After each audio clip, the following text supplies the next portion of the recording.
Sveiki, chebra, čia vėl aš. Vėl darau video, užsiimu karkasinių namų statybą ir renovaciją namų ir butų.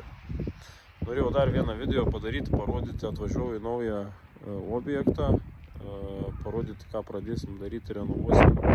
Čia naują 90 kvadratų kaip butą, kaip kotedžą, kažkas tokio. Noriu parodyti jums biškį, kaip viskas dabar atrodo ir kitose videose parodysiu, kaip atrodys pabaigoje viskas. Aišku, ir darbo eigą mėginsiu pafilmuoti. Ja. Toks senas pastatėlis. Čia bus stoglangiai du. Čia to stogų išsikišimus aš dariau prieš porą metų, kai visą stogą keičiau tam namui čia. Čia dar vienas didelis. Čia aišku tie visi kazilai pjausis laukų, darysim sutvirtinimus. Čia bus kaip svetainė su virtuvė.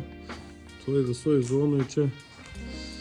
Čia dar vienas įsikišimas, čia bus miegamasis. Saugomas jau vienas yra.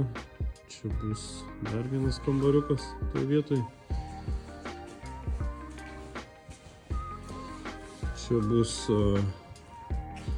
dar vienas kambariukas, ten bus dušas su tualetu. O čia bus didelė vonė. Irgi čia tualetas su vonė.